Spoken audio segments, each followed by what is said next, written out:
오늘 여러분과 함께 은혜 받길 원하는 본문의 말씀은 구약성경 시편 136편 1절 그리고 23절 26절 하박국서와 히브리서 말씀을 가지고 여러분과 함께 나누길 원합니다.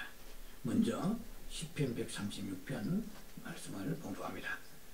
말씀이 길기 때문에 1절과 23절 이후의 말씀만 봉독합니다.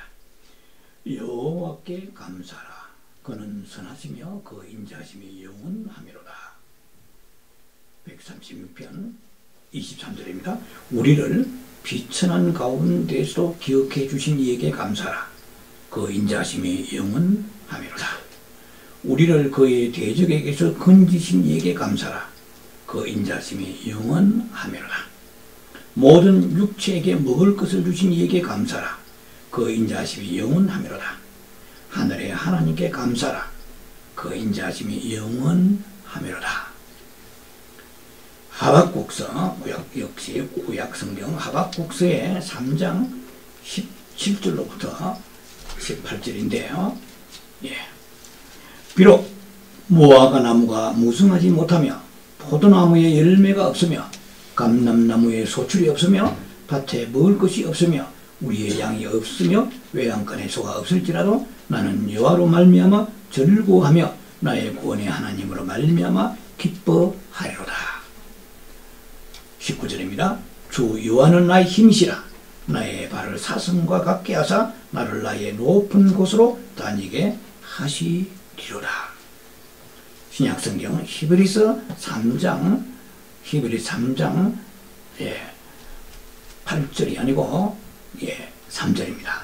히브리 3장 3절 우리가 이같이 큰 구원을 등한히 여기면 어찌 그 보응을 피하리요. 이 구원은 처음에 주로 말씀하신 바요 들은 자들이 우리에게 확정한 바니. 자, 오늘 추수감사절 주일을 맞이해서 가장 큰 두 가지 감사란 말씀을 가지고 여러분과 함께 은혜 나누기를 원합니다. 부제목으로서는 땅의 감사, 하늘의 감사입니다. 흔히들 그렇게 말합니다. 종은 울릴 때까지 종이 아니고 노래는 부를 때까지 노래가 아니고 또 사랑은 표현할 때까지 행동할 때까지 사랑이 아니다. 뿐만 아니라 믿음도 감사할 때까지 믿음이 아니니라. 오늘은 우리가 특별히 추수감사 주일을 맞이하면서 그 기념으로 감사 주일 예배를 드리는 날입니다. 지난 한 해 동안 우리는 많은 추수를 경험했습니다. 성경에 나와 있는 이스라엘은 농경 시대의 삶이기 때문에 1년에 그들은 2번 추수합니다. 7월달에 77절 혹은 맥추절을 해서 보리맥자죠.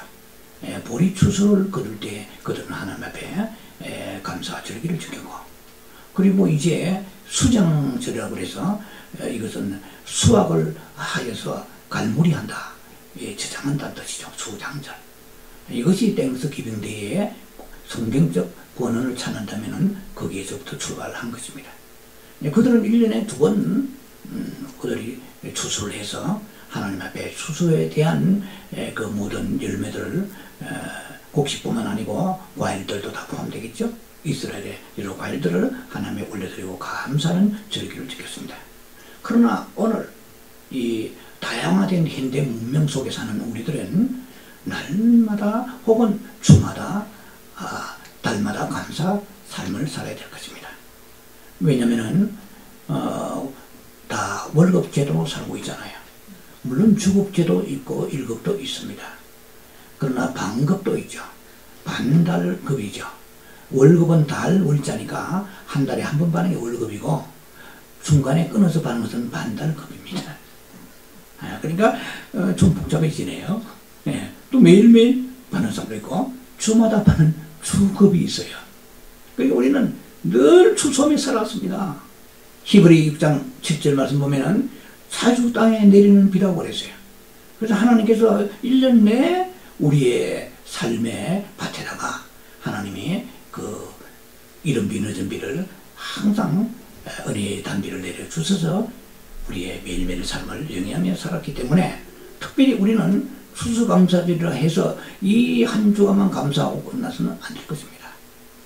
제가 대표 기도되고 그랬습니다만은 우리가 이제 이번 추수감사절을 계기로 해가지고 주님 오시는 그날까지 혹은 주님 오시기 전에 내가 죽으면 여러분이 죽으면 죽는 그날까지 감사의 삶을 살아야 되겠다는 그 결단과 소원을 하나님 앞에 올려드리면서 이 시간 이후에 이제는 타고 왔던 지난 난생의 동에 타고 왔던 그 불평선에서 이제는 내려서 환승해서 감사선으로 갈아타는, 그래서 그 감사선에 갈아타서 그저 아무리 어렵고 힘들고 내가 이해가 되지 않는 일이 내게 온다 할지라도 입에서는 감사가 터져 흘러넘쳐서 하나님을 영화롭게 하는 그런 삶을 살기로 결단하는 추수감사절이라면 이보다도 귀한 절기가 어디에 있겠습니까?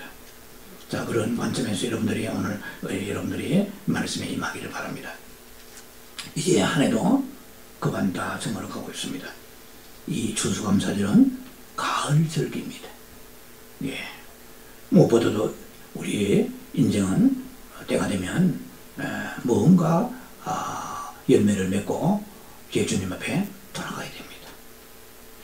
한 해 동안의 추수감사절에 대한 그런 여러 가지 주님 주신 은혜로 감사해서 주님 앞에 영광을 돌려야 되겠지만 우리 개인의 삶에 있어서도 이제는 여러 가지로 정리하는 삶을 이제 살아야 되지 않겠나 생각해 봅니다. 인간이라는 존재는 여러 가지 동물과 다른 특징을 가지고 있겠지만 무엇보다도 다른 동물에게 발견할 수 없는 강점이 있으니 바로 이것이 감사하는 존재입니다. 예. 그래서 인간에게 그런 감사할 수 있는 탁월한 그런 지각을 주셨습니다. 10편 50편 14절 15절 보니까 감사로 하나님께 제사 드리라고 그랬습니다.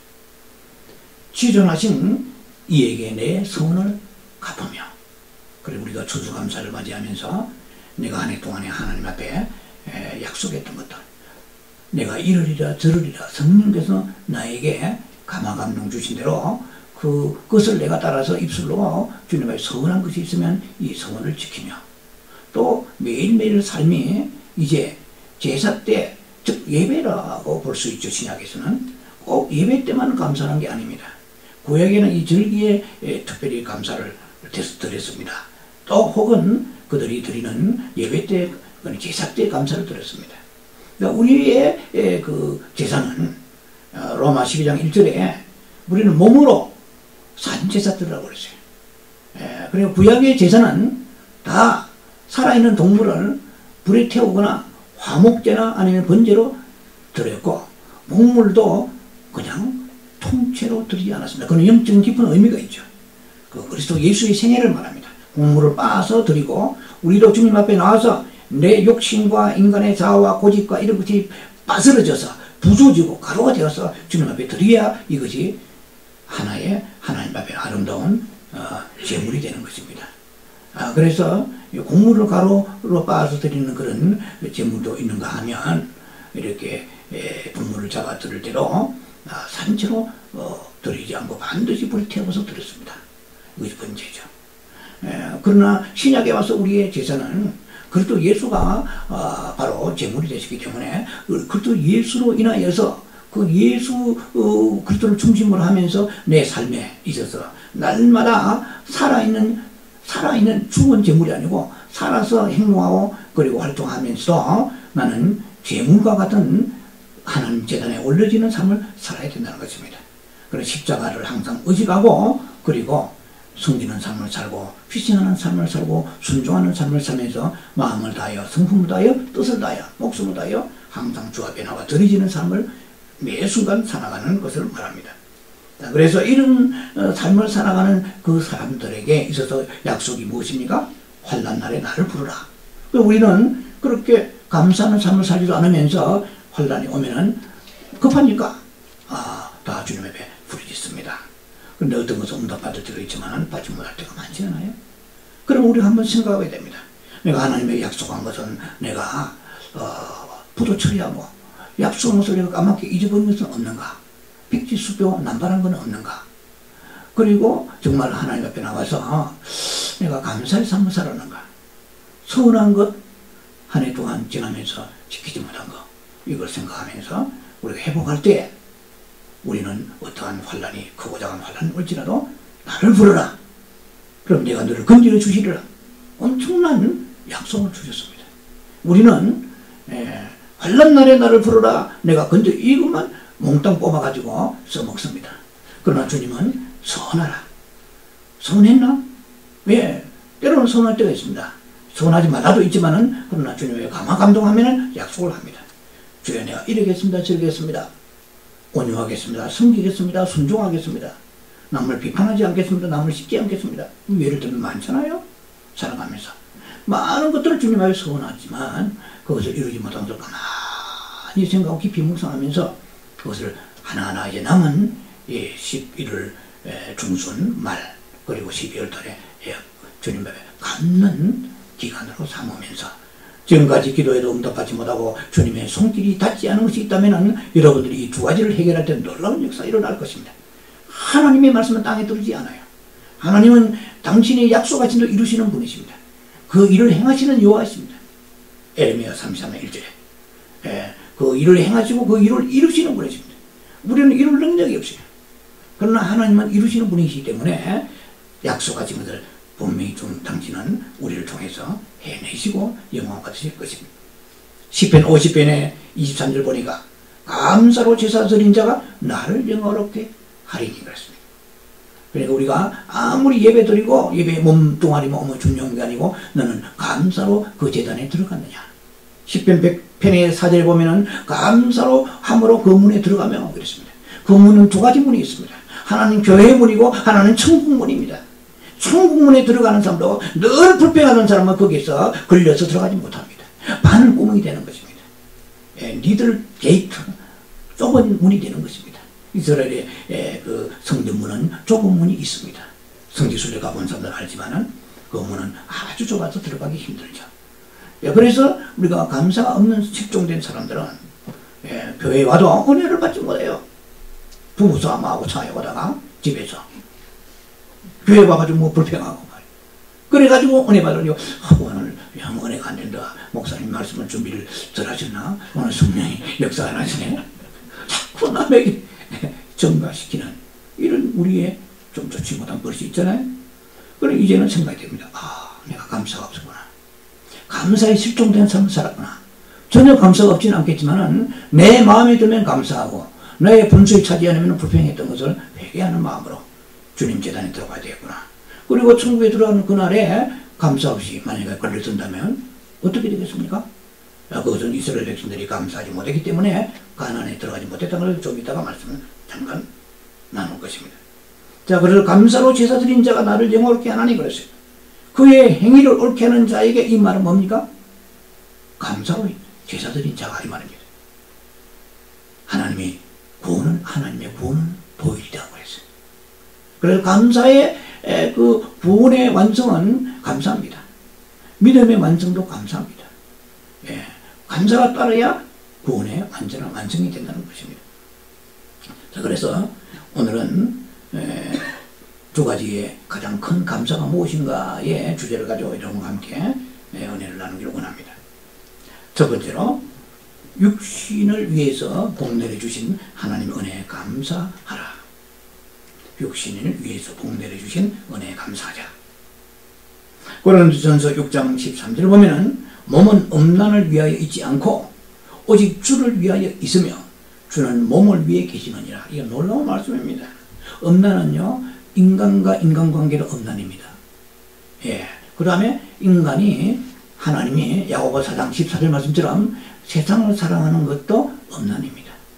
그래서 오늘 우리에게 하나님께서 먹을 거 입을 거 많이 주셨습니다. 그러나 이 하나님 청교도의 퓨리타니즘적인 청교도적인 그런 깨끗하고 맑고 그 곧은 신앙이 없는 사람들은 타락하고 맙니다. 많이 주시면 많이 타락하는 것이 인생입니다.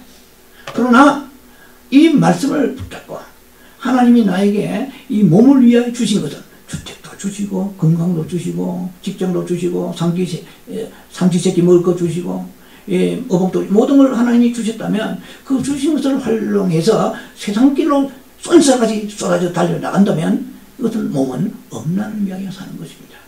그러나 어느 때가 되면 주님께서는 풍비박산되어서 그 모든 것들이 산산조각 날 수도 있고 산산조각 나기 전에 하나님은 우리 몸을 거룩하실 수 있다고 성경은 말씀하십니다. 부자의 얘기를 잘 아시잖아요. 어느 해 소출이 너무 많아가지고 이 창고를 더 짓겠나이다. 그러니까 주님께서는 이 어리석은 자여 그렇지 않아요? 오늘 밤에 내가 너를 데려가면 어떻게 하겠느냐 그랬어요. 우리는 어리석은 자는 지옥 갑니다. 어리석은 자는 그 혼인잔치에 쫓겨나게 되는 것입니다. 이를 갈며 살펴볼 미 있죠. 지혜로운 자. 지혜로운 자는 어떤 사람입니까? 감사하는 자입니다. 어느 때에 내 목숨이 붙어 있을 때. 그리고 내가 이 몸을 음란을 위하여 쓰라고 하나님께서 먹여주신 것이 아니고 주택 주신 게 아닙니다. 내 몸이라고 귀합니까? 저 고통받는 아프리카나 아니면은 서남아시아, 동남아시아, 캄보디아라든지 소말리아 고통받는 곳에 사는 사람이 너무 많잖아요.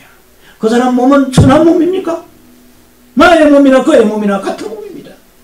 단 한 가지 하나님께서 우리에게 성령을 주시기 때문에 고린도전서 6장의 9절 예에 성령을 주시기 때문에 너희 몸은 성령의 전이니라. 주님은 먼저 몸을 보시는 것이 아니고 내 안에 계신 성령을 보시고 내 안에 있는 영을 보시는 것입니다. 그 영 때문에 성령 때문에 내 몸을 보존해 주시는 것이지 내 몸이 특별한 몸입니까? 하나도 특별하지 않습니다. 저 고통받고 있는 아프리카에 있는 오지에 있는 사람들 그런 사람들의 몸이나 내 몸이나 똑같습니다. 그들이 맛있다면 나도 맛있는 것입니다. 내가 춥다면 그들도 추운 것입니다. 다른 것이 있다고 생각하면 안 돼요. 다만 하나님께서 나를 특별히 사랑하셔서 내 몸 안에 성령을 주셨기 때문에 내 몸은 성령의 전이라고 말씀하십니다. 그러니까 이 몸은 네 것이 아니다. 네 마음대로 쓰지 말라고 말씀하십니다. 그래서 하나님은 내 몸을 위하셔서 이 한 해 동안도 여러 모양으로 수술을 할 수 있도록 은혜를 주셨습니다. 사람의 영은 하나님의 영을 담는 그릇입니다. 그러면 사람의 영을 담는 그릇은 무엇입니까? 몸이죠. 그래서 고린도후서 5장 1절 보면 이 몸은 어떤 몸이든 간에 황제의 몸이든 아니면 귀족의 몸이든 나사로의 몸이든 때가 되면 장막집은 다 무너지게 되어 있습니다. 무너진 이후에 이 세상 모든 것은 나하고 아무 상관이 없습니다. 다 죽고 떠납니다. 그래서 내 무너지기 전에 주님 주신 것을 다 우리가 하나님의 영광 돌리며 그리고 나누어 쓸 수 있는 이런 믿음의 지혜가 있어야 될 것입니다. 몸은 먹어야 되고 입어야 되고 그리고 안식이 필요한 그런 집도 있어야 됩니다. 편안히 쉴 수 있는 안식처 얼마나 중요한지 몰라요. 피곤한 몸을 끌고 가서 그 고속도로에 엄청난 트래픽이 있는데도 불구하고 제가 항상 궁금한 게 있어요. 지금까지 제가 뭐 신문 다 알지 못하지만은 전 세계적으로 트래픽 때문에 자살했던 사람 없더라고요. 왜? 안식이 있다 집에 가면. 비록 쪽방이라도. 비록 어떤 어려움이 있다 할지라도 쉴 수 있다는 그 희망이 있다는 거예요. 오늘 우리도 영원한 안식처 있다는 그것 때문에 이 세상의 고난과 고통 가운데서도 트래픽 많은 세상, 여러 가지 많은 인생의 트래픽이 많잖아요. 사랑만 트래픽이 아니고 물질의 트래픽, 여러 가지 많은 질병의 트래픽, 인간관계 트래픽이 너무나 많은 것이 충돌되고 힘들고 빠져나가기 어려울 때가 많습니다. 그러나 우리가 믿는 사람은 천국의 본향에 소망을 두고 항상 낙심하지 아니하고 주를 바라볼 때에 주님께서 그 소망 가운데 살아가는 저희들을 이렇게 세워주시고 날마다 새롭게 해주신다는 것입니다. 이것이 믿는 사람들이 살아가는 놀라운 영적인 삶의 터득의 방법 중에 하나인 것입니다. 자, 그래서 하나님은 육체를 이렇게 도모하십니다. 생각을 많이 해주세요. 예수님이 채찍을 맞음으로 나음을 입었다고 우리가 치료받는 시간도 같지 않습니까? 나와서 뭐 하려고요? 나와가지고 그 좋은 건강 가지고 힐기 내려고요? 예, 눈이 왁스 칠한 것처럼 번득번득 돌아가면서 다른 사람이 내 거 가져가지 않아 해가지고 이렇게 눈초리 돌리려고. 건강을 주시면, 이 몸을 위하시면, 이 몸을 가지고 하나님은 영원하게 해야 됩니다. 그래서 건강이 좋으니까.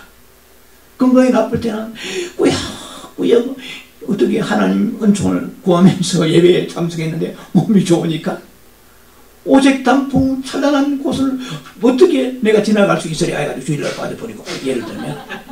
왜? 몸이 좋으니까. 건강이 나쁘니까 구경도 못 가.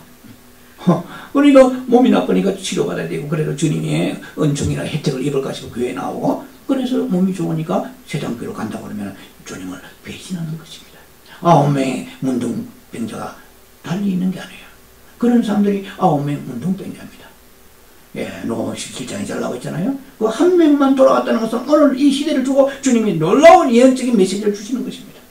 그래서 우리는 목적이 건강이고 목적이 물질이고 편안이라면 이것은 세속적인 사람과 하나도 다를 게 없습니다.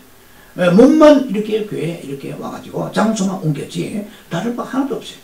우리는 목적이 다르야 됩니다. 인생의 고울이 다르고 포즈가 다르고 우리가 따라가는 포커스가 달라야 됩니다. 그럴 때 하나님이 기름 부어주십니다. 다른 사람이 많이 가진 자보다는 한량없는 소망이 오는 거예요. 가져도 끝없이 분쟁이 일어나고 끝없이 뭐 이렇게 가정이 탈선되고 문제가 있는 상황 많잖아요. 그러나 하나님은 때로는 우리를 없는 자같이 낮추시지만 하나님의 놀라운 섭리로 우리를 간섭하시고 내 인생에 개입하십니다.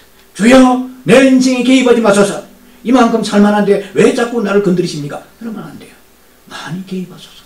많이 들어서도 통치하여 주옵소서. 다스려 주옵소서. 나의 심령의 주인이요 내 가정의 주인이요 그리고 내 모든 기업의 직장의 주인입니다. 하나님의 기업에 아무리 내가 열심히 해도 그 기업이 어느 날 부도나면 나는 사원으로서 한순간 회사에서 그냥 흩어지고 말고 흩어지고 말 것입니다. 퇴사되고 말 것이고 하이어링에서 끝나고 말 것입니다. 자, 그런 하나님께서는 이 올 한 해 동안에 우리에게 많은 것을 알게 모르게 부어주셨습니다. 그러나 그만큼 우리는 감사의 삶을 살지 못했다는 것을 회개하는 마음으로 추수감사를 우리가 맞이하시기 바랍니다. 지금 전체적으로 볼 때에 인간의 그 기본 생존권이 해결되지 않은 사람이 너무나 많습니다. 여러분들이 TV나 아니면 신문을 보면서 그런 인터넷 매체를 우리를 통해서 그 울부짖고 고통받는 사람 볼 때 마음이 찔림받지 않은 사람 그러면 우리는 많이 영적으로 우리는 죽어가는 사람입니다.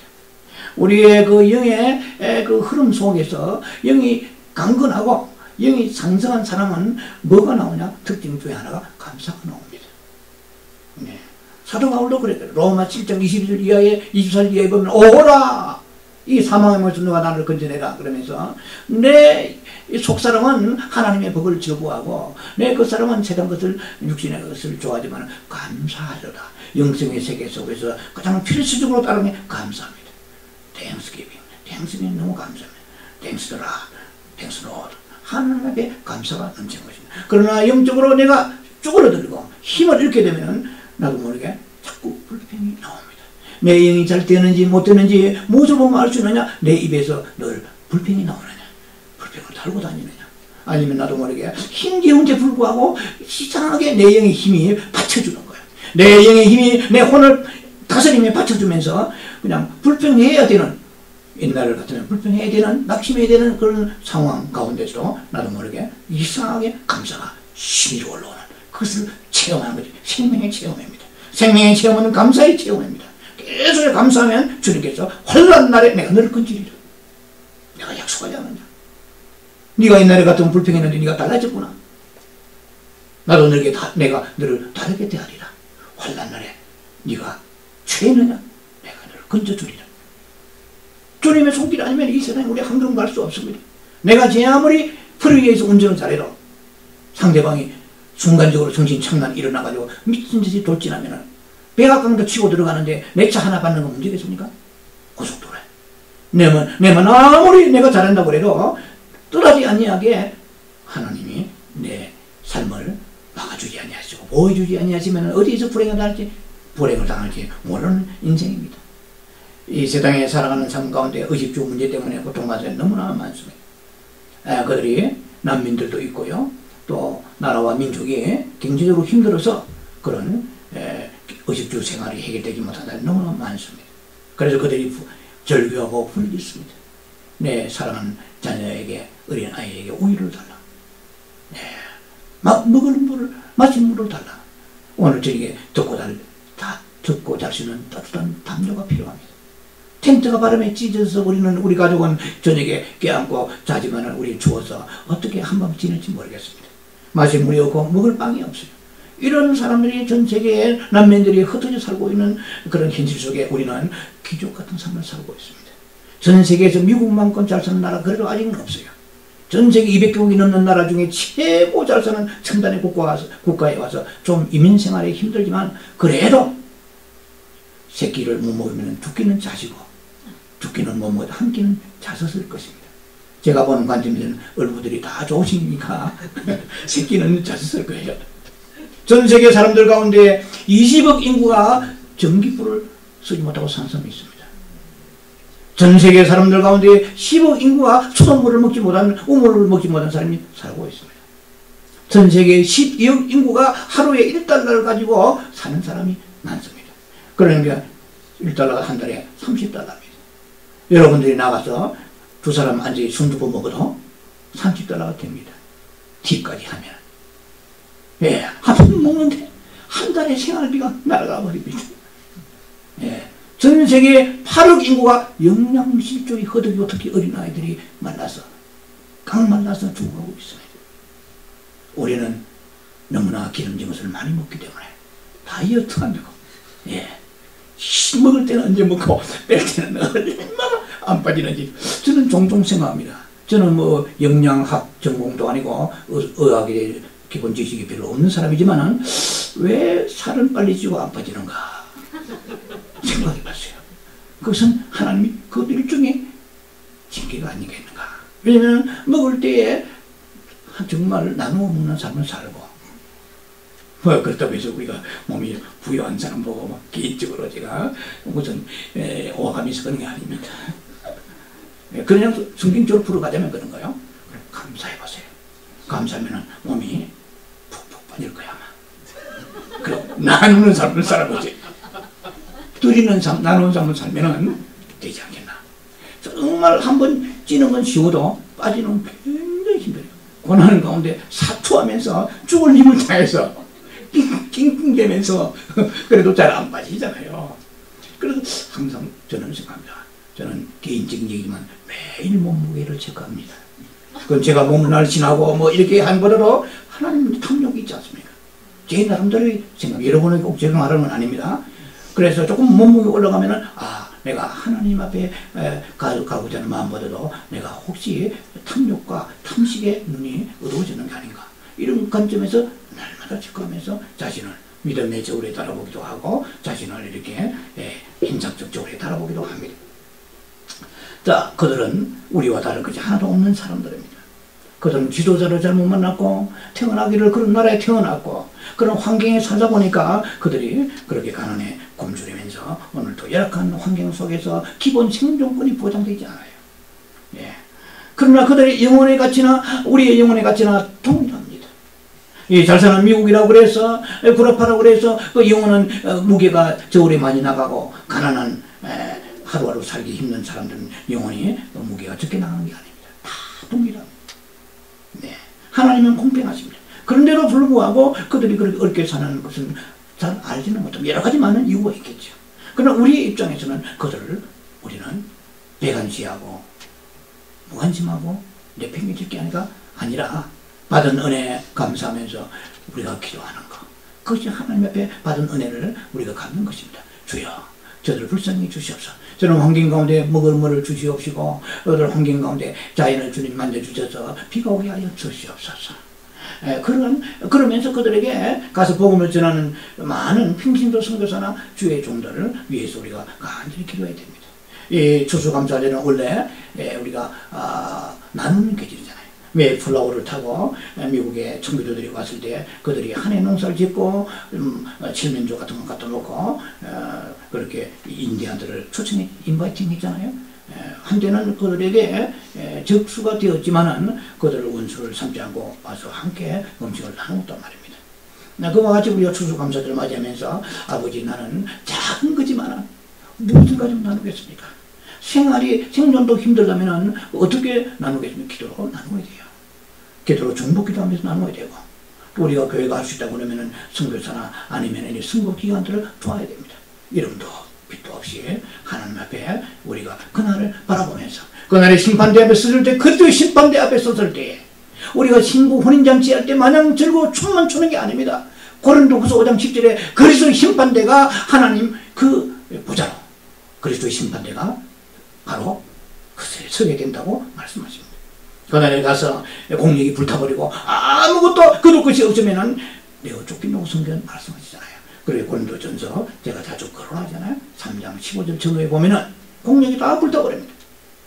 내가 하나님 앞에 와서 뭔가 해할 만한, 개수할 만한 게 없다면, 그런 시간도 없고 물질을 드린 것도 없고 주님의 눈물을 드린 것도, 눈물도 주의 시편 68편으로 기억합니다만 주의 눈물을 병에 담아서도 그랬습니다.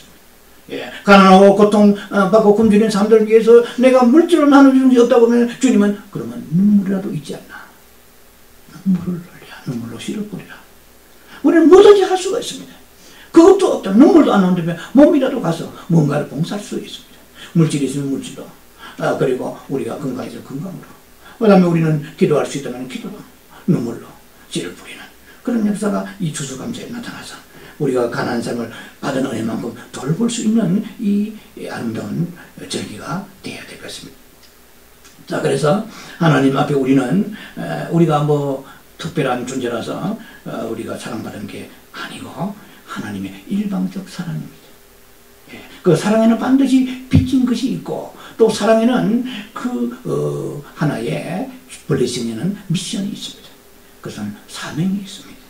자, 그래서 우리 그 사명을 우리가 감당할 수 있는 길이 우리가 감사하면서 기도와 그리고 몸으로 물질로 나누는 것이라고 제가 말씀드렸습니다. 자, 그래서 무엇보다도 우리가 가장 중요한 것은 감사로 하나님 앞에 제사를 드리는 것입니다. 매 순간마다 내가 하나님의 그 주시는 그 연장된 생명을 통해서 매일매일 살아가면서 호흡할 때마다, 발 디딜 때마다 여러분들이 가지고 있는 소유가 무엇이되면 그것을 소유로만 여러분이 누리지 마시고 그것도 함께 누리시라는 것입니다.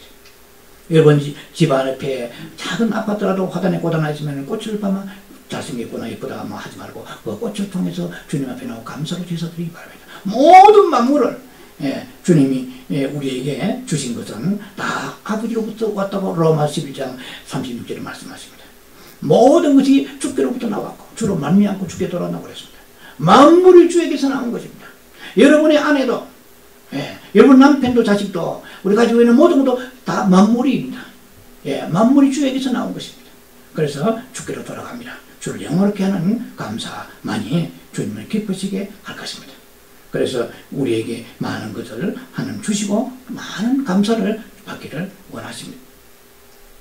자, 그래서 하나님은 우리에게 생명 주시고 건강 주시고 먹을 거 입을 주셨습니다. 입을 거 주셨습니다. 오늘 시편 136편에도 말씀하셨습니다. 하나님 우리에게 식물을 주시는 하나님이시라고 그랬습니다.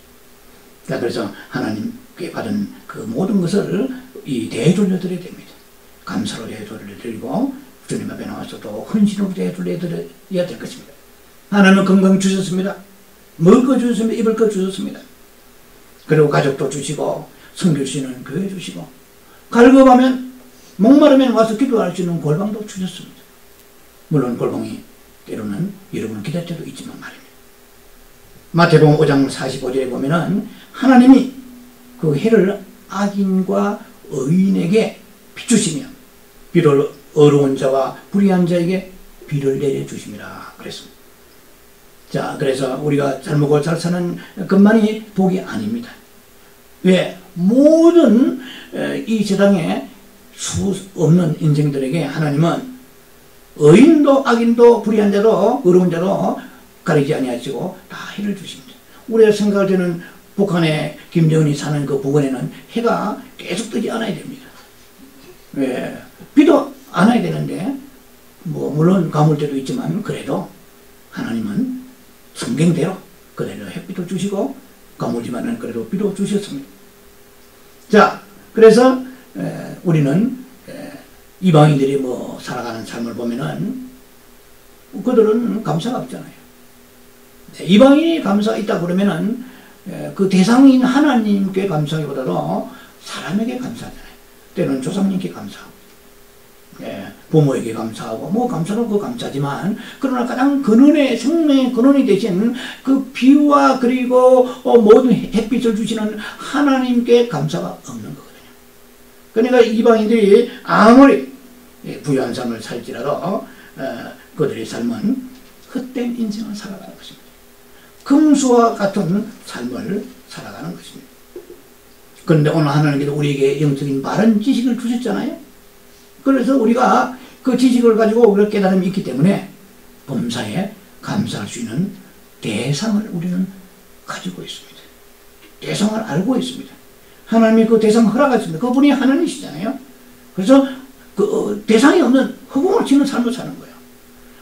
하나님이 근본 하나님이 주시는데 하나님 앞에 감사하지 않냐고 그 감사를 다른 사람한테 영광 돌리잖아요. 하나님은 다른 사람에게 영광 돌리기 원하지 아니하시나 그랬거든요. 자, 그래서 영광을 사탄이 받고 혹은 사람들이 하나님의 영광을 가로채고 있다는 것입니다. 오늘 한 해 동안에 우리가 무수히 셀 수 없을 정도로 많은 하나님의 풍성하고 기름진 것으로 시험받았습니다. 또 혹간 여러분들 가운데서 좀 힘들고 어려운 시절이 있을 때도 있을 거예요. 그러나 그때도 하나님께서는 하나님의 방법으로 도저히 꼬여서 이거 뚫고 나갈 수 없는 것 같은데도 피할 길을 주셨어. 오늘 이 자리에 온전하게 주님 앞에 우리가 설 수 있다는 것은 얼마나 감사한지 모릅니다. 하나님은 식물의 하나님이십니다. 건강의 하나님이시고 주택의 하나님이십니다. 직장의 하나님 앞에 우리는 감사 또 감사해야 될 것입니다. 두 번째 감사는 이제 하늘의 감사입니다. 가장 큰 감사는 영혼 구원에 대한 감사입니다. 히브리서 2장 3절 보면은요, 우리가 이같이 큰 구원을 등한히 여기면 어찌 그 보응을 피하려 그랬습니다. 무슨 구원요? 큰 구원이라고 그랬어요. 구원은 크며 위대하고 아름답고 영원합니다. 너무나 높은 것입니다. 이 세상 천지 만물 가운데 구원받아도 귀하고 아름답고 영원하고 소중한 것은 없습니다. 그런데 우리는 그 구원의 감격과 감사를 잃어버린 지가 오래되었습니다. 그래서 세상 것을 가지고 우리는 그것을 우리가 재면서 세상 것을 측정하면서 우리가 감사하고 감격하고 살아간다 그러면은 이제는 다시 돌이켜서 이제는 구원의 감격의 삶을 회복하는 삶으로 돌이켜야 될 것입니다. 제가 서두에 말씀드린 것 같이 이스라엘 백성들이 200만이 넘는 이스라엘 백성들이 광야 생활을 했잖아요. 40년이 넘는 광야 생활을 하면서 그들이 목전에 이제 요단강 건너서 가는 땅에 들어가겠는데 4가지 때문에 망했다고 성경 고린도전서 10장에 말씀하십니다. 첫째는 우상 숭배고, 두 번째는 음란했고, 세 번째는 하나님을 시험했고, 네 번째는 원망 불평했습니다. 가나안은 감사의 땅입니다. 가나안은 감사하는 자가 들어가는 땅입니다. 제가 서두에 말씀드린 것 같이 10편 100편 4절에 감사하며 검문에 들어가며 그렇습니다. 검문은 교회요 문이요 하늘의 문입니다. 감사하며 검문에 들어가고 그리고 찬송하며 그 궁정에 들어갈지어다. 들어가면서 여호와를 감사하며 송축할지어다 그랬습니다. 우리가 추수감사절을 맞이하면서 다시 생각이 될 것입니다. 주여 이대로 좋은가? 나는 감사에 실종된 삶을 살다 그러면 오늘부터 완전하게 회복하는 삶을 살아야 되겠다고 그랬지만은 여러분 되셔야 될 것입니다. 우리가 무엇으로 구원받았습니까? 여러분이 다른 사람보다도 뭐가 탁월해서 구원받았을까요? 우리가 다 아시는 바와 같이 에베소 2장 8절에 그 은혜로 인하여 구원받았다고 말씀하십니다. 그 은혜로 인하여 믿음으로 말미암아 구원을 우리에게 주셨으니 이것은 선물을 주시다고 말씀하십니다. 그러면 아무도 육체로 우리가 구원받은 것이 아니고 행위로 난 것이 아니기 때문에 자랑할 수 없음이라고 말씀하십니다. 네, 놀랍잖아요. 하나님이 우리를 구원하신 것은 우리의 어떤 문벌이라든지 아니면 외모라든지 이 세상에 있는 조건을 가지고 구원 주신 것이 아니고 오직 하나님의 은혜이기 때문에 그 누구도 자랑할 수 없는 것이 하나님만이 구원하실 수 있기 때문인 것입니다. 자, 그렇다면 구원은 선물입니다. 선물은 받는 사람의 그 사람의 어떤 그 자격이나 조건에 달려 있지 않습니다. 선물은 주는 자의 마음에 달려 있습니다. 주는 자의 결단에 달려 있습니다. 네, 그런 주는 자는 주시는 하나님이심을 말씀합니다. 하나님의 마음에 우리가 이모저모 뜯어봐도 마음에 들만한 게 하나도 없을 텐데도 불구하고 우리를 선택하신 그 은혜는 만극합니다. 어느 뭐든 간에 절에 다니는 사람이나 아니면은 예수 믿지 않은 수많은 불신자들 가운데서 우리보다 인격적으로 그리고 성품적으로 보면은 남을 주기를 좋아하고 착하고 법이 없이 사는 사람 많습니다만은 우리는 그런 사람들에 비하면은 나은 것이 별로 없는데도 불구하고 하나님이 우리를 선택해 주신 것은 오직 하나님의 은혜의 선물을 우리에게 주신 것입니다. 은혜를 입은 자입니다. 은총을 입었습니다. 페이버를 입은 것입니다. 그래서 하나님이 우리를 하나님 마음에 우리가 볼 때는 들만한 것이 없는데 불구하고 마음에 기뻐하시다고 말씀하십니다. 에베소를 보면 잘 나와 있어요. 에베소 1장 4절과 5절에 보면은 하나님 우리를 택정하실 때에 언제 택정하시느냐, 너 행동을 잘하는지 한번 지켜보자 하고 어느 날 행동에 크레딧을 주셔서 우리를 택한 것이 아닙니다. 복중에 있기 전에도 에레미야는 복중에 그랬지만은 에베소서 사도 바울은 에베소서에는 우리가 만세전에 어머니의 뱃속에 있기도 전에 이 우주가 만들어지기 전에 영원하신 창세전에 계신 하나님께서 우리를 어떻게 해요? 택하시라고 에베소 1장 4절에 말씀하십니다. 이건 엄청난 천지를 울리는 엄청난 하나님의 영광의 굉음의 축복의 소리입니다. 축복의 말씀입니다. 만세전에 창세전에 우리를 택하사 그러죠. 에베소 1장 5절에 보면은 그의 기쁘신 뜻대로 우리를 예정하사고 그랬어요. 예. 하나님은 저걸 내가 선택할까 말까? 저 꼴통봉 같은 저걸 선택해가지고 저게 하나님 앞에 내가 나에게 충성도 하지 아니하고 자기 것만 생각할 텐데 저 가치가 있겠나? 이렇게 이를 제시고 저를 제시고 한 것이 아니고 하나님은 기꺼이 기쁜 마음으로 즐거운 마음으로 어쩌면 쾌를 부르시면서 여한 없이 우리를 기쁘신 마음으로 예정하시라고 하십니다. 예. 자, 우리는 구원에 이런 하나님의 그 사건들 이것을 모르고 어느 날 성령 받고 춤추며 감사하며 주님 앞에 신앙생활을 시작했습니다. 그러나 하나님의 나라에서는 이런 우리가 알지 못하는 엄청난 그런 사건들이 태어나기도 전에 우주가 만들어지기 전에 하나님은 우리를 예정하시고 택하시다고 성경 말씀하십니다. 이 감격을 잃어버리고 땅의 것으로 우리 연연하며 지금까지 살아왔던 것을 회개하면서 이 주의를 맞이해야 될 것입니다. 그래서 우리는 과거에 죽었습니다. 에베소 2장 1절에 허물과 죄로 죽었던 사람, 죽은 자를 살릴 길이 있는 자는 이 세상에 아무도 없습니다. 영이 죽어버렸습니다. 로마 8장 29절 30절에 보면은요, 하나님은 구원의 5단계로 부르셨습니다. 먼저 하나님은 우리를 미리 아시고 그러죠. 예. 미리 아시고 그 다음에 미리 정하시고 미리 아시고 미리 정하셨어요. 사단도 틈타지 어떤 것도 손댈 수 없도록 미리 아시고 미리 정하시고 그리고 또한 부르시고 그러시고 그리고 어렵게 하시고 영어롭게 하시고 5단계 하나님의 구원의 과정을 말씀하십니다. 여러분 놀랍잖아요. 하나님이 만약에 우리를 미리 아신 것까지는 오케이. 아버지는 나는 이렇고 저렇고 흠이 많은 인생이다. 미리 전지전능하시니까 미리 아시잖아요. 미리 아시는데 미리 아시지만은 정하시기 전에 오늘 우리가 이 모양 이 모습대로 실수도 많고 불순종하기도 하고 하나님 마음을 아프게 하기도 하고 성령을 소멸케 하는 일도 하기도 하고 여러 가지 많은 일들을 해왔다 그러면 하나님이 어떻게 정하시겠습니까? 예.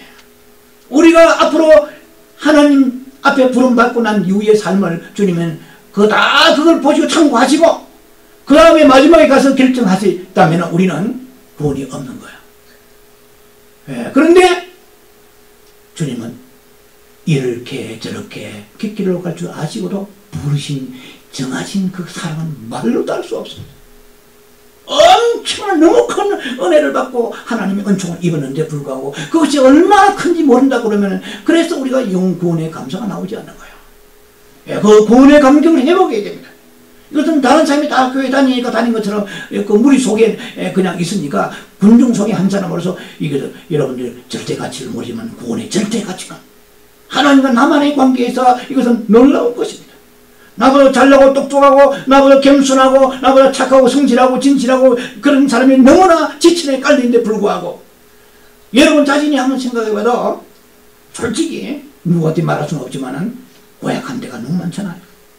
못된 데가 너무 많잖아요. 욕심도 많고 남이 좋은 거 가지면은 은근히 부하가 차오르고요.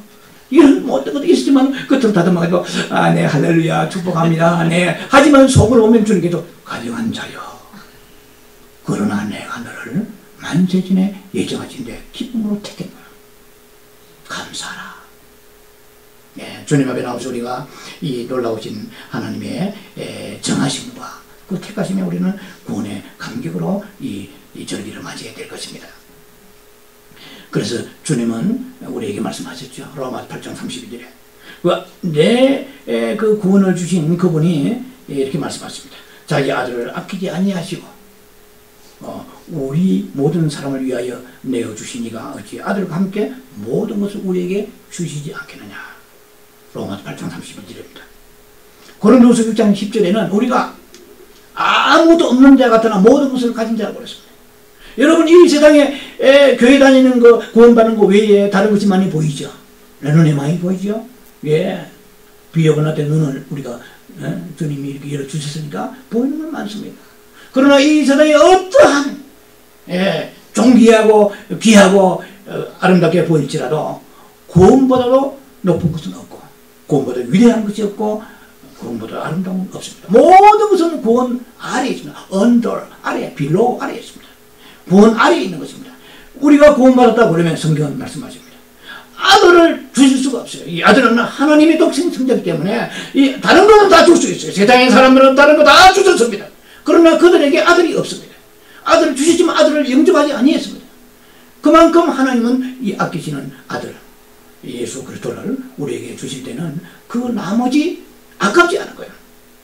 여러분 내가 롤렉스를 사고 있는데 이 롤렉스 이런 오해하지 마세요. 롤렉스 치를 차고 있는데 이 롤렉스를 내 사랑하는 친척이나 누군가 어떤 사람에게 이걸 주었단 말이에요. 그 다음에 롤렉스 밑에 있는 거 주는 건 쉽습니다. 너무 큰 것을 줬기 때문에 나는 것도 아깝지 않아요. 큰 것도 주는데 뭐. 하나님은 우리에게 모든 걸 다 주셨습니다. 예수님을 주시다면 모든 걸 다 주셨습니다. 그런데도 우리 인생이 어려운 것은 우리가 자신이 알지 못하는 하나님의 아시는 비밀이 있습니다. 아마 우리가 주님 앞에 갔을 때 그날에 이렇게 생각하겠죠. 그랬었구나. 그런 일이 있었구나. 그것 때문에 그랬었구나. 지금은 우리가 그런 지각이 열리지 않았죠. 다. 우리는 육체를 입고 있는 한정된 인생이라 하나님의 그 섭리의 뜻을 100% 잘 알지 못합니다. 그러나 성경에서 우리가 볼 수 있는 것은 10편 119편에 68절 71절까지 보면 고난받은 게 내게 유익이라. 네가 주의 윤례를 배웠고 그런 성경 나왔잖아요. 너희가 고난받은 것을 너희가 그것 때문에 너무 힘들게 생각하지 말라고 베드로전서는 1장에 말씀하십니다. 그날에 영광을 돌리고 찬송하게 하려 함이라고 말씀했습니다. 그래서 하나님은 우리에게 지금 엄청난 것을 다 주실 수 있습니다. 여러분들 이건 내 일하고도 계속해서 여러분들이 크루즈선 타고 다니면서 평생을 일을 손하나까지 안 하고 먹고 살 수 있는 양쪽을 주실 것입니다. 그러면은 김 집사님 누구 권사님 왜 안 나왔습니까? 요즘에 목사님 잘 모시는 모양인데 크루즈선이 예약돼 가지고 계속 바쁩니다. 크루즈선이 전 세계를 항해한다고 너무 바빠요. 그래서 주일 성수는 배에서 드린답니다 하는 거예요. 육지에 내리면 가까운 육지에 이탈리아에서 드리고요, 로마에서 드리고요, 프랑스에 드리고요. 전 세계 바로 몸된 교회에 주님이 지정하시는, 주님이 심어주신 몸된 교회에 섬길 수 있는 그의 주의 종을 통해서 하나님은 양식을 주시는데 여기저기 양식을 얻어먹고 다니는 그러한 모습으로 전락할 수 있는 게 우리들입니다. 예, 우리에게 주시면 또 교만할 수도 있어요. 예, 우리에게 너무나 빼어난 미물을 주시고 모든 것이 하나님 앞에 볼 때에 엄청난 복을 받았다고 볼 수 있지만 다른 사람 앞에 교만할 수도 있지 않아요.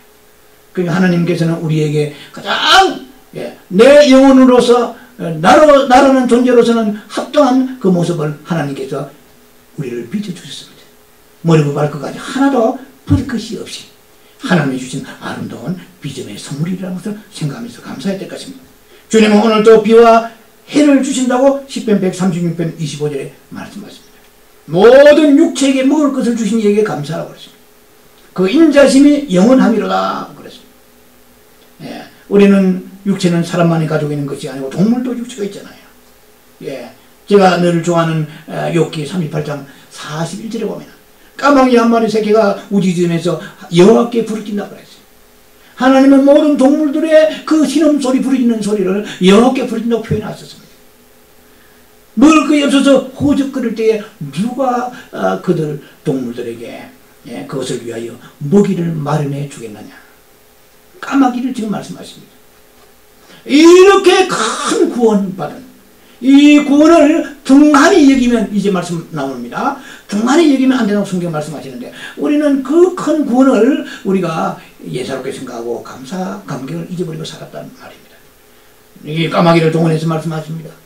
까마귀 한 마리도 부르짖는 소리를 주님의 왠지 아니하죠 들으시는데 내가 불꽃 같은 너의 생활을 알고 있는데 왜 궁핍하며 왜 질병이 있고 왜 여러 가지 어려움이 있겠느냐. 네, 주님은 우리 보고 말씀하십니다. 네가 까마귀 새끼 한 마리보다 못하냐. 너는 나의 형상이다. 까마귀는 이 땅에 잠시 날아가 살다가 제 수명이 되면 이 땅에 땅에서 썩잖아요. 하지만 우리는 영원히 썩지 않는 몸으로 하나님과 함께 살아가야 될 사람이기 때문에 내 영을 강건하기 위해서 때로는 우리를 궁핍도 허락하십니다. 그래서 사도 바울은 빌립보 4장 1절에 11절에 말씀하십니다. 내가 모든 것을 일체의 비결을 배웠고 자족하기를 배웠노라.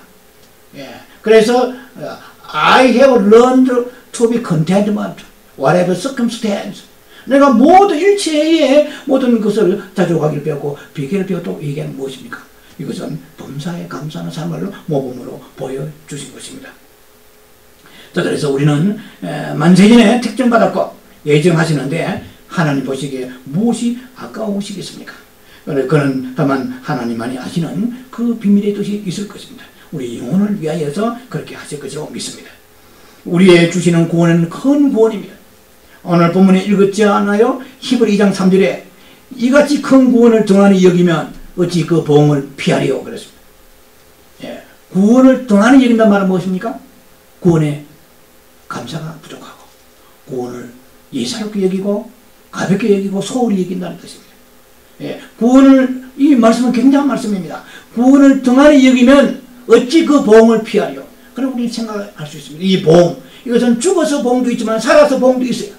아버지 하나님 내가 구원의 그 감격을 잃어버렸기 때문에 처음 예수 믿을 때는 얼마나 감격했습니까? 그러나 구원의 감격을 잃어버렸기 때문에 내 인생에 많은 보응이 왔습니까? 보응이란 말은 바꾸고 말하면 하나의 징계와 처벌을 말합니다. 그래서 구원을 등한히 여기면은 보응을 어떻게 피할 수 있겠느냐 성경은 그렇게 말씀하십니다. 그 보응을 피하려고 그랬거든요. 그래서 우리가 감사절을 맞이하면서 아버지 하나님 정말 다른 것도 감사되겠지만 가장 큰 감사는 하늘의 감사요 구원의 감사입니다. 이 구원의 감격을 회복할 수 있는 은혜를 다시 우리가 축복을 받아야 될 것입니다. 하박국서 그래서 3장 17절 19절에 보니까 여러분 잘 아시는 그 하박국의 그 선지자의 고백이 있죠. 내가 무화과 나무가 무성치 못하고 그리고 포도나무에 열매가 없고 감람나무에 소출이 없고 밭에 식물이 없고 우리의 양이 없고 외양간에 소가 없을지라도 이것은 nothing입니다. 이 6가지가 없으면 아무것도 없는 것입니다.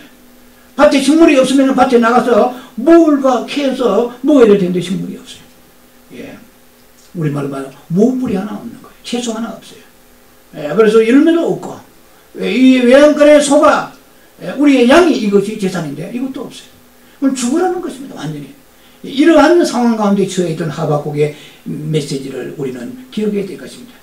그런데 하박국 선지자는 믿음이 있었습니다. 제가 볼 때는 그렇습니다. 이렇게 하나님이 이렇게 나를 줄여서 죽이실 것이라고 그는 믿지 않았을 것입니다. 왜냐하면 그의 고백을 보면 알 수 있거든요. 나는 여호와로 말미암아 즐거워하며 나의 구원의 하나님을 말미암아 기뻐하리로다 그랬습니다.